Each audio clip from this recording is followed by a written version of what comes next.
कर भूमि में पलकर मैंने मृत्यु से जीवन खींचा है। मैं पत्थर पर लिखी इबारत हूँ, शीशे से कब तक तोड़ोगे, मैं रुकने वाला नाम नहीं, तुम मुझको कब तक रोकोगे। निरंतर विकास के पथ पर अग्रसर। कृपया वही लोग मंच पर आएंगे, उसके अतिरिक्त आप लोगों से निवेदन है कि आप लोग भीड़ नहीं लगाएंगे। चलिए दाहिनी ओर से आप मंच को खाली करेंगे, दाहिनी ओर से जल्दी से मेरा, क्योंकि हमारे यशस्वी मुख्यमंत्री पुष्कर सिंह धामी जी यहाँ पर, क्योंकि समय कम है इसलिए आप सभी से मेरा निवेदन है कि एक गदा भेंट की जा रही है। और हमारे मध्य में छत्रपाल सिंह गंगवार जी माननीय सांसद महोदय यहाँ पर हैं, उनसे निवेदन होगा कि बुके देकर मान करेंगे। छत्रपाल सिंह गंगवार जी और इसी के साथ माननीय विधायक डॉक्टर राघवेंद्र शर्मा जी हमारे मध्य में उपस्थित हैं, उनसे भी निवेदन होगा कि बुके देकर के उनका अभिनंदन और उनका स्वागत यहाँ पर करेंगे। हमारे मध्य में विधायक प्रोफेसर श्याम बिहारी लाल जी हमारे मध्य में उपस्थित हैं, उनसे भी निवेदन है एक बुके देकर के अभिनंदन एवं स्वागत। हमारे मध्य में विधायक माननीय डॉक्टर डीसी वर्मा जी यहाँ पर उपस्थित हैं, उनसे भी निवेदन है कि कृपया एक बुके देकर के माननीय मुख्यमंत्री महोदय का अभिनंदन एवं स्वागत करेंगे। हमारे मध्य में विधायक डॉक्टर एपी आर्या जी उपस्थित हैं, उनसे भी निवेदन होगा कि एक बुके देकर के माननीय मुख्यमंत्री जी का अभिनंदन एवं स्वागत करेंगे। हमारे मध्य में सदस्य विधान परिषद श्रीमान बहुरन लाल मौर्य जी उपस्थित हैं, उनसे भी निवेदन होगा कि बुके देकर के माननीय मुख्यमंत्री जी का अभिनंदन एवं स्वागत करेंगे। हमारे मध्य में सदस्य विधान परिषद श्री कुंवर महाराज सिंह जी यहाँ पर उपस्थित हैं, उनसे भी निवेदन होगा। इसमें कहने में मुझे कोई संकोच नहीं है कि देश के अंदर जो हमारी 50% आबादी मातृशक्ति है, 50% आबादी का 100% का कानून कोई कानून है तो समान नागरिक संहिता का कानून है। यूसीसी के माध्यम से उत्तराखंड की मुस्लिम बहन बेटियों को अब बहुत सारी कुरीतियों का सामना नहीं करना पड़ेगा, हलाला का सामना नहीं करना पड़ेगा, इज्जत का सामना नहीं करना पड़ेगा, बहु विवाह, बाल विवाह और 3 तलाक जैसी कुरीतियों से उनको मुक्ति मिली है। इसके साथ ही यूसीसी लागू होने के उपरांत अब किसी भी महिला को उत्तराधिकार या संपत्ति के अधिकार में भी भेदभाव का सामना भी नहीं करना पड़ेगा। इतना ही नहीं, समान नागरिक संहिता से न्यायिक प्रक्रिया भी सरल होगी, आसान होगी और तेज होगी। बहुत सारे जो मामले आज न्यायालयों में भी आज विचाराधीन हैं, उन सब पर भी निर्णय की प्रक्रिया और तेज गति से आगे बढ़ेगी, जिससे अनावश्यक रूप से मुकदमों में भी कमी आएगी और न्यायपालिका का बोझ भी कम पड़ेगा। भाइयों बहनों, ये कानून कोई सामान्य कानून नहीं है, बल्कि उन लाखों महिलाओं के अधिकारों का एक सशक्त सुरक्षा कवच है जो वर्षों से समानता की प्रतीक्षा कर रही थी। मैं आप सभी को बताना चाहता हूं कि उत्तराखंड में यूसीसी लागू करने के बाद जब भी हमारी मुस्लिम बहनें मुझसे मिलती है तो हमेशा हमारे इस कदम के लिए मुझे धन्यवाद देती हैं कि हमने राज्य में यूसीसी जैसा कानून लागू करने का साहस दिखाया है। आज के इस अवसर पर मैं एक बात और आप सबके समक्ष स्पष्ट कर देना चाहता हूं, क्योंकि यहाँ पर मैं देख रहा हूं कि उमेश जी ने संयोजन कर जहाँ हमारे लोकतंत्र के सभी मजबूत स्तंभों को यहाँ पर एकत्रित किया। हमारे जो है लोकतंत्र के चौथे स्तंभ हमारे पत्रकार भाई भी बड़ी संख्या में है और आने वाला भारत का भविष्य भी यहाँ पर है। हमारे छात्र हैं, छात्राएं हैं, नौजवान हैं, युवा हैं और हर वर्ग की क्रीम है। मैं कहूँ कि कोई वर्ग ऐसा अछूता नहीं है जो मुझे यहाँ पर दिखाई नहीं दे रहा, क्योंकि मैं बरेली के भी बहुत सारे लोगों को व्यक्तिगत रूप से जानता हूँ, क्योंकि बचपन से बरेली एक ऐसा शहर हुआ करता था जहाँ हम जो है सबसे पहले कहीं पहुँचते थे तो बरेली पहुँचते। तो इसलिए भाइयों बहनों मैं आपसे कहना चाहता हूँ और ये स्पष्ट भी करना चाहता हूँ कि समान नागरिक संहिता किसी धर्म, किसी पंथ के खिलाफ नहीं है, बल्कि समाज की कुप्रथाओं को मिटाकर सभी नागरिकों के बीच समानता से समरसता स्थापित करने का एक संवैधानिक उपाय है। इस कानून के माध्यम से किसी भी धर्म की मूल मान्यताओं और प्रथाओं को बदला नहीं गया है, केवल और केवल कुप्रथाओं को दूर किया गया है। परंतु कुछ लोग, आपने देखा होगा जब हमने यूसीसी लागू किया था और देश के अंदर हमारे प्रधानमंत्री जी के नेतृत्व में जब भी देश के अंदर कोई काम शुरू होता है, कोई शुभ कार्य शुरू होता है, तो कुछ विघ्न संतोषी टाइप के लोग हमेशा इसमें मीन मेघ निकालने का काम करते हैं। और हमने भी जब देवभूमि उत्तराखंड में एक ये देव कार्य शुरू किया तो इसमें लिव इन संबंधों के रजिस्ट्रेशन को लेकर कई प्रकार के भ्रम फैलाने का प्रयास करने लगे कि आपने लिव इन रिलेशनशिप, इसमें रजिस्ट्रेशन की व्यवस्था कर दी है, उनके माता पिता को जानकारी देने की व्यवस्था कर दी है। भाइयों बहनों, मैं ये कहना चाहता हूँ कि इसके पीछे हमारा एक ही मंतव्य है कि हमारी बहन बेटियों की सुरक्षा सुनिश्चित करना। उन माता पिता को देखिए, आप जिनके बेटे या बेटियां लिव इन रिलेशनशिप में रहते हैं लेकिन माता पिता को पता नहीं होता है कि हमारे बेटे और बेटियां कहाँ रह रहे हैं, प्रशासन को भी कोई जानकारी नहीं होती है और उसके कारण से बहुत बार उनमें साथ में रहते कई बार अच्छे संबंध होते हैं और धीरे धीरे वो संबंध खराब हो जाते हैं। संबंध खराब होने के कारण से आपस में हिंसा होती है, हत्याएं होती हैं, कोर्ट कचहरी मुकदमाबाजी, इस प्रकार की चीजें बहुत सारे प्रकरणों में आई हैं। और मैं आपको याद दिलाऊं, यहीं दिल्ली में 2022 में एक बहुत चर्चित कांड हुआ था जिसमें एक श्रद्धा नाम की बेटी को आफताब जैसे हैवान ने साथ में रहते रहते उसके टुकड़े टुकड़े करके फ्रिज में 300 लीटर वाले फ्रिज के अंदर डाल दिए थे और एक एक टुकड़ा करके वो जंगल में जाकर फेंक कर आता था और सोशल मीडिया के माध्यम से उनके माता पिता से बात करता था, उनकी बेटी का बेटी बनकर। भाइयों बहनों, आप सोचिए कि उस श्रद्धा के माता पिता को जब पता चला कि अब हमारी बेटी इस दुनिया में नहीं है, उन माता पिता के पास जीवन भर रोने के सिवा कुछ नहीं हुआ, आंसू बहाने के सिवा कुछ नहीं बचा।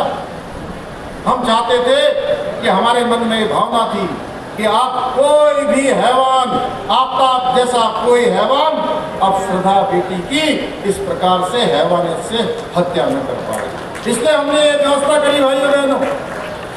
और जैसा हम सबको पता है, आज छुट्टी का दिन है, आज अवकाश है, अवकाश के दिन भी आप इतनी बड़ी संख्या में यहाँ पर उपस्थित हुए हैं।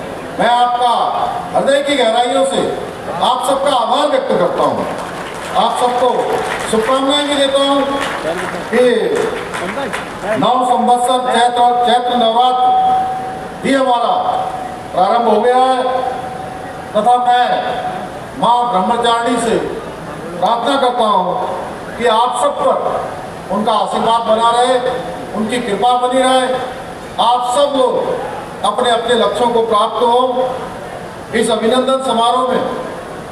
और मुझे आप सबके बीच में यहाँ पर बुलाने के लिए, इस आयोजन के करने के लिए मैं इन्वर्टीज विश्वविद्यालय के कुलाधिपति एवं समस्त विश्वविद्यालय परिवार का भी हृदय से आभार व्यक्त करता हूँ। भाइयों बहनों, मेरा ये मानना है कि ये अभिनंदन मेरा नहीं है, बल्कि उत्तराखंड की 1.25 करोड़ जनता का है, जिसने देवभूमि उत्तराखंड में राज्य बनने के बाद, जब से राज्य की स्थापना हुई, हर चुनाव में, हर बार विधानसभा का चुनाव होता था और हर चुनाव में जिस पार्टी की सरकार होती थी वो सरकार बदल जाती थी। पहली बार देवभूमि उत्तराखंड की जनता ने हमारे संकल्प को आगे बढ़ाते हुए आदरणीय प्रधानमंत्री मोदी जी के नेतृत्व में एक मिथक तोड़ने का काम किया, एक परिपाटी बदलने का काम किया और पहली बार ये परिपाटी बदलकर फिर से हमको सरकार में आने का मौका प्रदान कर दिया, अपना आशीर्वाद प्रदान करके दोबारा से भारतीय जनता पार्टी की सरकार बना दी भाइयों बहनों। और इस ऐतिहासिक यूसीसी को साकार करने के लिए हमें अपना समर्थन दिया। मैं इस सम्मान को अपने राज्य की उस देवतुल्य जनता को समर्पित करता हूं, जिन्होंने हमेशा हमारी सरकार पर अपना विश्वास बनाए रखा। भाइयों बहनों, समान नागरिक संहिता लागू करके देश में सभी के लिए एक समान व्यवस्था स्थापित करने का ये विचार कोई नया नहीं है। अभी मेरे से पहले बोलने वाले वक्ताओं ने बहुत विस्तार से कहिए या संक्षिप्त में कहिए, आप सबके सामने बातें रखी और हमारी पार्टी का, हमारी विचारधारा का जनसंघ के समय से ही यह एक प्रमुख मुद्दा रहा है। यहाँ तक कि संविधान निर्माताओं ने भी इसे संविधान के नीति निर्देशक तत्वों में सम्मिलित किया था। मुझे गर्व है कि हमने उत्तराखंड में सबसे पहले समान नागरिक संहिता लागू कर संविधान निर्माताओं को भी सच्ची श्रद्धांजलि अर्पित करते हुए अनुच्छेद 44 की भावना को साकार करने का काम किया है। भाइयों बहनों, आज हम आदरणीय प्रधानमंत्री श्री नरेंद्र मोदी जी के नेतृत्व में एक सशक्त भारत, एक सशक्त राष्ट्र की स्थापना को लेकर तेजी से आगे बढ़ रहे हैं।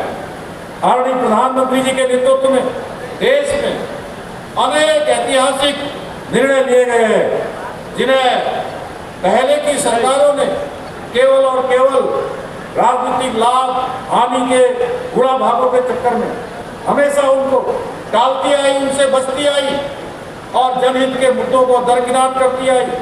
चाहे वो कश्मीर से धारा 370 का अंत करना हो, 3 तलाक जैसा, जिसके बारे में अभी हमारे मंत्री अरुण जी कह रहे थे, 3 तलाक जैसी कुप्रथा को समाप्त करना हो, नागरिक संशोधन कानून अर्थात सीए का कानून लागू करना हो, या हम सब के आराध्य देव भगवान श्री रामचंद्र जी का अयोध्या में भव्य और दिव्य मंदिर का निर्माण करना हो। भाइयों बहनों, ये सभी ऐतिहासिक निर्णय आदरणीय प्रधानमंत्री जी के दृढ़ संकल्प के कारण संभव हो पाए। आदरणीय प्रधानमंत्री जी के कार्यों से प्रेरणा लेते हुए हमने भी उत्तराखंड में समान नागरिक संहिता लागू करने का ऐतिहासिक कदम उठाया। हमने अनुभव किया कि समाज में कुछ समुदाय के लिए अलग अलग व्यक्तिगत कानूनों के कारण भेदभाव, असमानता और अन्याय की स्थिति है। अरे भाई, जिसके बारे में कटारिया जी कहते समरसता, ममता ये कोसों दूर हो रही थी। समान नागरिक संहिता का उद्देश्य इन्हीं भेदभावों को समाप्त कर राज्य के सभी नागरिकों के लिए एक समान व्यवस्था, एक समान कानून सुनिश्चित करना है। और यूसीसी के लागू होने से न केवल राज्य के सभी नागरिकों को समान अधिकार प्राप्त हुए हैं, बल्कि प्रदेश में महिला सशक्तिकरण के एक नए युग की भी शुरुआत हुई है। आजादी के बाद से लगातार देश की प्रतीक्षा थी कि ये कानून लागू हो, इसकी कहीं से शुरुआत हो। आदरणीय प्रधानमंत्री श्री नरेंद्र मोदी जी के मार्गदर्शन में, उनके नेतृत्व में देवभूमि उत्तराखंड से इसकी शुरुआत हो गई है। और मैंने कहा कि जैसे देवभूमि उत्तराखंड से माँ गंगा निकलकर आज पूरे देश को जल और जीवन देने का काम करती है, उसी प्रकार समान नागरिक संहिता की गंगोत्री भी आने वाले समय में सभी को किसी न किसी रूप में लाभ देगी।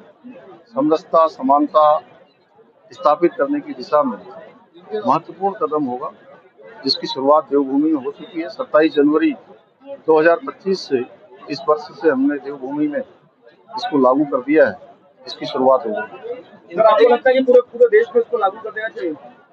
देखिए, मैंने कहा कि देवभूमि उत्तराखंड से गंगा निकली है, तो निश्चित रूप से आने वाले समय में इसका लाभ सभी राज्यों को मिलेगा। लगातार विरोध कर रहे हैं, कह रहे प्रदेश में यूसीसी लागू नहीं किया जाएगा।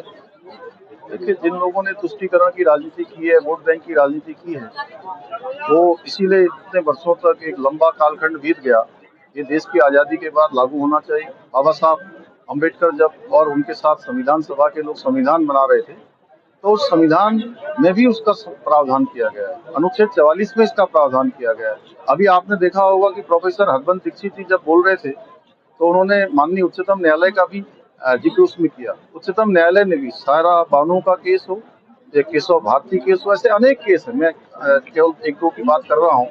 सभी में राज्यों को विभिन्न विभिन्न निर्णयों के समय में जिस प्रकार के निर्देश दिए गए हैं कि समान नागरिक संहिता लागू होनी चाहिए। कार्रवाई होनी चाहिए, जो विरोध करते हैं यूसीसी का, उस पर कार्रवाई होनी चाहिए। नहीं, अब देखिए जनता ही आगे बढ़ गई है और जनता आज आदरणीय प्रधानमंत्री मोदी जी के नेतृत्व में नए नए कानूनों को चाहती है, नए नए नवाचार चाहती है। जो लंबे समय से रुकी हुई प्रक्रिया है उनको बदलना चाहती है और उस दिशा में ठोस काम हो रहा है। चाहे आज अखिलेश जी के समय में, उनकी पार्टी के समय में, उनके पूज्य पिताजी के समय में भगवान राम का अयोध्या में मंदिर नहीं बन पाया, कार सेवकों पर लाठियां चलाई गई, धारा 370 कश्मीर में नहीं हटाई गई, 3 तलाक का कानून हट गया, नागरिक संशोधन कानून आ गया और देवभूमि उत्तराखंड में समान नागरिक संहिता की शुरुआत हो गई। धन्यवाद।